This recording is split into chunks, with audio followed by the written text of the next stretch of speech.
उपधातुओं को उदाहरण सहित परिभाषित कीजिए। कुछ तत्वों में धातु और अधातु दोनों के मध्यवर्ती गुण होते हैं, उन्हें उपधातु कहा जाता है।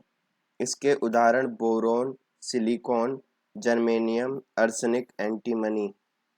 रेडियोधर्मिता का क्या कारण है? रेडियोधर्मिता क्षय हो रहे अस्थायी परमाणु नाभिक से विकिरण का सहज उत्सर्जन। वर्ष 1896 में एच बेकरेल द्वारा रेडियोधर्मिता की खोज की गई। अस्थायी न्यूक्लियोटाइड मूल नाभिक का अन्य न्यूक्लियोटाइड अस्थायी न्यूक्लियोटाइड का अन्य न्यूक्लियोटाइड में परिवर्तित होता है। प्राय अल्फा बीटा गामा विकिरण जैसे विभिन्न रूपों में ऊर्जा मुक्त होती है। धातु कर्म क्या है?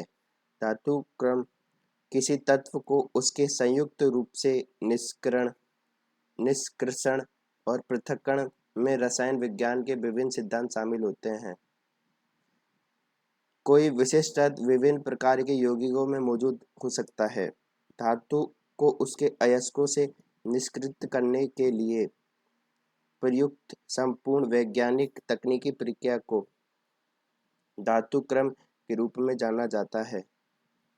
निलंबन के बारे में लिखिए। निलंबन एक विषमांगी मिश्रण है जिसमें विलेय कण घुलते नहीं हैं, बल्कि माध्यम के अधिकांश भाग में निलंबित रहते हैं। निलंबन के कण नगन आंखों को दिखाई देते हैं। चुंबकत्व क्या है? चुंबकत्व विद्युत आवेश की गति से उत्पन्न चुंबकीय क्षेत्र से जुड़ी एक परिघटना है। यह गति विभिन्न तरीकों से उत्पन्न होती है, जैसे चालकों के भीतर विद्युत धाराएं, अंतरिक्ष में आवेशित कणों की गति या परमाणु कक्षाओं के भीतर इलेक्ट्रॉनों की गति। निम्नलिखित को परिभाषित कीजिए। तो निम्नलिखित को परिभाषित कीजिए। इसमें पहला आता है परमाणु क्रमांक। तो परमाणु क्रमांक एक प्रोटॉनों में प्रोटॉनों की संख्या है। इसे Z से दर्शाया जाता है। किसी तत्व के सभी परमाणुओं का क्रमांक Z समान होता है। द्रव्यमान संख्या किसी परमाणु के नाभिक में मौजूद प्रोटॉन और न्यूट्रॉन की कुल संख्या के योग के रूप में परिभाषित किया जाता है। इसको A से दर्शाया जाता है।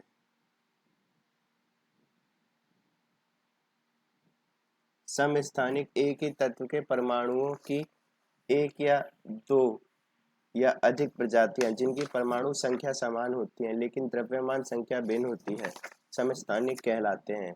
उदाहरण के लिए हाइड्रोजन परमाणु, इनकी 3 परमाणु प्रजातियां पाई जाती हैं, अर्थात प्रोटियम, ड्यूटेरियम और ट्रिटियम। प्रत्येक परमाणु संख्या 1 है लेकिन द्रव्यमान संख्या क्रमशः 1, 2, 3 है। इस फिर है अम्ल को तनु करते समय अम्ल में जल के बदले जल में अम्ल को मिलाने की सलाह क्यों दी जाती है? किसी अम्ल या क्षार को जल में घोलने की प्रक्रिया अत्यधिक ऊष्माक्षेपी होती है। सांद्र नाइट्रिक अम्ल और सल्फ्यूरिक अम्ल को जल में मिलाते समय सावधानी बरतनी चाहिए। अम्ल को हमेशा जल में लगातार हिलाते हुए धीरे धीरे मिलाना चाहिए। यदि सांद्र अम्ल में जल मिलाया जाता है तो उत्पन्न ऊष्मा के कारण मिश्रण प्रस्फुटित हो सकता है और जलने की घटना का कारण बन सकता है। अत्यधिक स्थानीय तापन के कारण कांच का कंटेनर भी टूट सकता है। इन्हीं कारणों में अम्ल में जल के बदले जल में अम्ल को मिलाने की सलाह दी जाती है। यानी कि अम्ल में जल नहीं मिलाना चाहिए, जल में अम्ल को मिलाना चाहिए। नाभिकीय विखंडन एवं संलयन की प्रक्रिया को संक्षेप में समझाइए। नाभिकीय विखंडन एक ऐसी प्रक्रिया है जिसमें एक भारी परमाणु नाभिक 2 भारी तत्वों में विभाजित हो जाता है। इस घटना की खोज हैन एंड स्ट्रेसमैन ने वर्ष 1938 में यूरेनियम के प्रयोगों में की थी। परमाणु रिएक्टरों में ऊर्जा का स्रोत जो विद्युत का उत्पादन करता है परमाणु विखंडन है। परमाणु बम से मुक्त होने वाली विशाल ऊर्जा अनियंत्रित परमाणु विखंडन के कारण ही होती है। नाभिकीय संलयन, यह परमाणु अभिक्रिया का एक प्रकार है जिसमें दो परमाणु मिलकर एक भारी नाभिक का निर्माण करते हैं, जिससे बृहत मात्रा में ऊष्मा और ऊर्जा उत्पन्न होती है। उदाहरण के लिए ड्यूटेरियम और ट्रिटियम मिलकर हीलियम परमाणु, न्यूट्रॉन और बहुत बड़ी मात्रा में ऊर्जा उत्पन्न करते हैं। परमाणु संलयन की परिगणना हमारे सूर्य समेत कई तारों के कोर में होती है।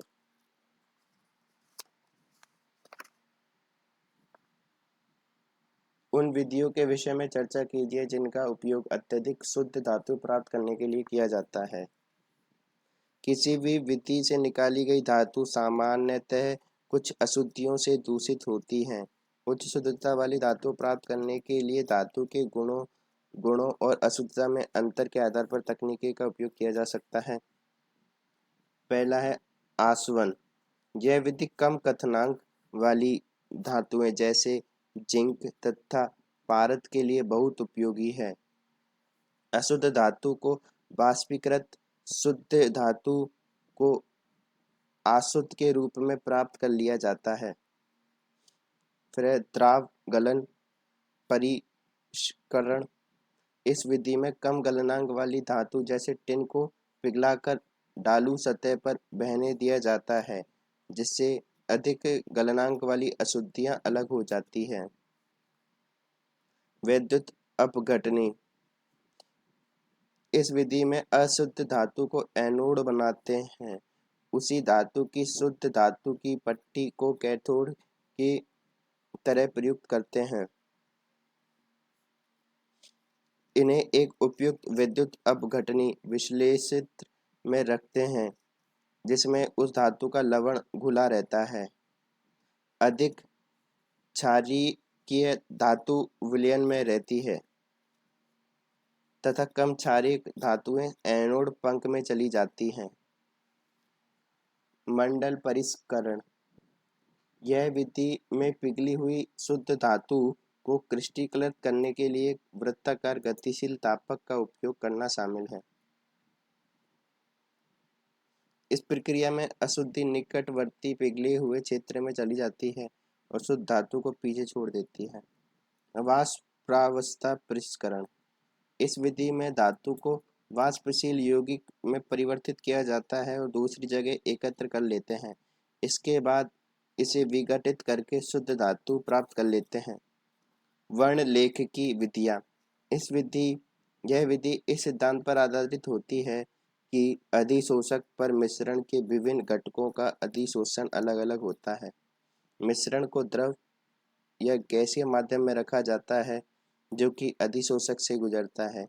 स्तंभ में विभिन्न घटक विभिन्न स्तरों पर अधिशोषित हो जाते हैं। बाद में अधिशोषक घटक उपयुक्त विलायकों द्वारा निक्षालित कर लिए जाते हैं। निम्नलिखित रसायनों को संक्षिप्त विवरण दीजिए जिनका उपयोग अक्सर खाद्य प्रसंस्करण में किया जाता है। एंटीऑक्सीडेंट।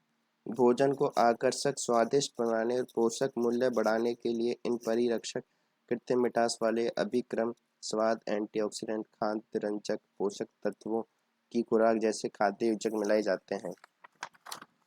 पहला है एंटीऑक्सीडेंट। एंटीऑक्सीडेंट ऐसे रसायन होते हैं जिनका उपयोग प्रसंस्कृत खाद्य पदार्थ में वसा के ऑक्सीकरण को रोकने के लिए किया जाता है। उदाहरण के लिए ब्यूटाइलेटेड हाइड्रोक्सी टोल्यूइन, ब्यूटाइलेटेड हाइड्रोक्सीनिसोल। कृत्रिम मिठास वाले अभिक्रम के कुछ उदाहरण जैसे सैकरीन, एस्पार्टम, एलिटेम, सुक्रालोज हैं। परिरक्षक। भोजन को बैक्टीरिया, यीस्ट, फफूंद से परिरक्षण या फिर बचाने के लिए उपयोग किए जाने वाले रासायनिक पदार्थ को परिरक्षक के कहा जाता है। इसमें sodium benzoate, sodium potassium metabisulphite, propionate acid के लवण, सॉर्बिक एसिड आदि हैं। खाद्य रंजक। खाद्य रंजक यानी खाद्य पदार्थों की दिखावट सुधारने के लिए उनमें रंजक मिलाए जाते हैं। इनका कोई पोषक मूल्य नहीं होता। प्राकृतिक खाद्य रंजकों में कैरेमेल, कैरोटीन, केसर आदि शामिल हैं। सिंथेटिक खाद्य रंजकों में एजो रंजक शामिल हैं जो छोटे बच्चों और अस्थमा रोगियों के लिए हानिकारक हो सकते हैं। अन्य उदाहरणों में टेट्राजीन, इरिथ्रोसिन, इंडिगोकरामाइन आदि शामिल हैं। अकार्बनिक लवणों का उपयोग खाद्य रंजकों के रूप में भी किया जाता है। उदाहरण के लिए आयरन ऑक्साइड लाल रंजक प्रदान करता है, जबकि टाइटेनियम ऑक्साइड सफेद को तीव्र करता है। चिकित्सा निदान में रसायन विज्ञान की भूमिका का विस्तार से वर्णन करें। चिकित्सा निदान प्रति अम्ल जैसे sodium hydrogen carbonate, aluminium and magnesium hydroxide का मिश्रण, रेनिटिडीन आदि पेट में बनने वाले अत्यधिक एसिड को निष्क्रिय कर देते हैं, इसलिए एसिडिटी के इलाज के रूप में कार्य करते हैं। फिर प्रतिहिस्टामिन हिस्टामिन एक शक्तिशाली वाहिका विस्फारक है। इसके विविध कार्य हैं। यह श्वसन नलिकाओं, ब्रोंकियोल और आहार नलिका की चिकनी पेशियों को संकुचित करती है तथा दूसरी पेशी जैसे रुधिर वाहिकाओं की दीवारों को नरम करती है। जुकाम के कारण होने वाले नासिका संकुलन और पराग के कारण होने वाले एलर्जी का कारण भी हिस्टामिन ही होती है।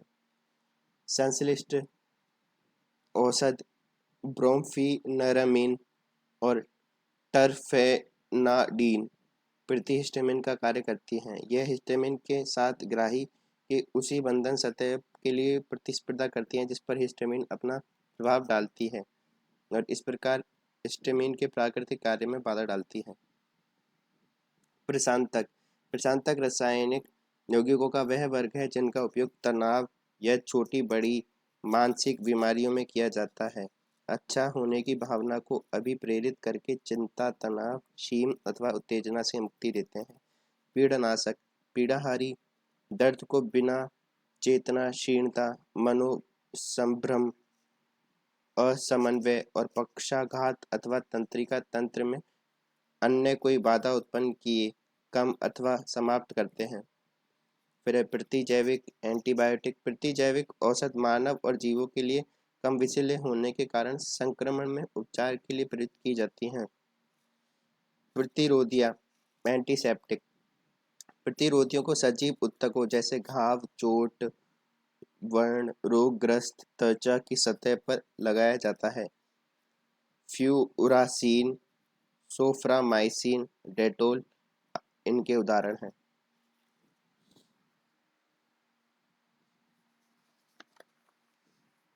न्यूट्रलाइजेशन रिएक्शन क्या है? उदासीनीकरण प्रतिक्रिया क्या है? अम्ल एवं क्षार के बीच नमक और जल देने की प्रतिक्रिया को उदासीनीकरण प्रतिक्रिया के रूप में जाना जाता है। सामान्य तौर पर एक उदासीन प्रतिक्रिया को इस प्रकार लिखा जाता है: क्षार प्लस अम्ल इक्वल्स टू नमक प्लस जल। स्टील और लोहे में जंग लगने से कैसे बचाएं? गैल्वेनाइजेशन स्टील व लोहे पर जस्ता की पतली परत चढ़ाकर उन्हें जंग लगने से बचाने की एक विधि है। भले ही जिंक कोटिंग टूट गई हो, गैल्वेनाइज वस्तु जंग लगने से सुरक्षित रहती है।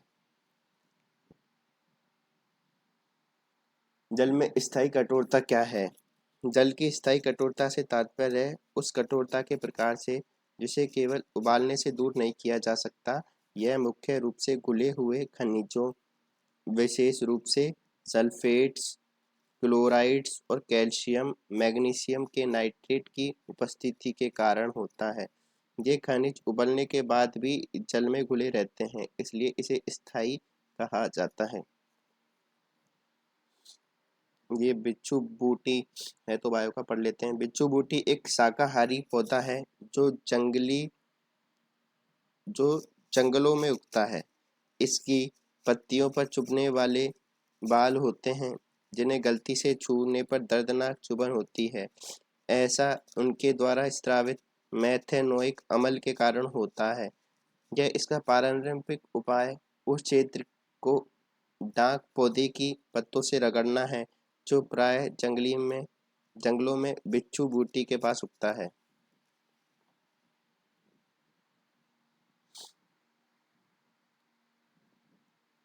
ब्लीचिंग पाउडर के 3 उपयोग बताइए। ब्लीचिंग पाउडर को इस प्रकार उपयोग किया लिया जा सकता है। पहला, कपड़ा उद्योग में कपास तथा लिनिन को ब्लीच करने के लिए, कागज कारखानों में लकड़ी के गूदे को ब्लीच करने के लिए तथा कपड़े धोने में धुले हुए कपड़े को ब्लीच करने के लिए, कई रासायनिक उद्योगों में ऑक्सीकारक के रूप में, फिर पानी के जल को रोगाणु मुक्त बनाने में। साबुन द्वारा शुद्धिकरण की क्रियाविधि समझाइए। साबुन एक अद्वितीय आणविक संरचना होती है जिसका एक सिरा जल हाइड्रोफिलिक के साथ संपर्क करता है तथा दूसरा सिरा हाइड्रोकार्बन हाइड्रोफोबिक के साथ संपर्क करता है। साबुन जल की सतह पर रहता है तो इसकी हाइड्रोफोबिक सतह अघुलनशील रहती है, जिसे साबुन को स्वयं को जल में डूबे हुए आयनिक सिरे तथा हाइड्रोकार्बन सतह के बाहर निकलने की दिशा में उन्मुख हो जाता है। जल के भीतर ये साबुन के अणु स्वयं को मिशेल समूह में व्यवस्थित करते हैं, जहाँ हाइड्रोफोबिक सतह आंतरिक भाग में इकट्ठा होती है और आयनिक सिरे सतह का निर्माण करते हैं। यह माइसेलर गठन सफाई में सहायता करता है। क्योंकि यह माइसेलर के केंद्र में तेलीय गंदगी एकत्र करता है और कोलाइड के रूप में व्याप्त ये मिशेल आयन प्रतिकर्षण के कारण निलंबित रहते हैं, उनकी वर्षा को रोकते हैं, साथ ही उनके भीतर फंसी गंदगी को आसानी से साफ कर देते हैं।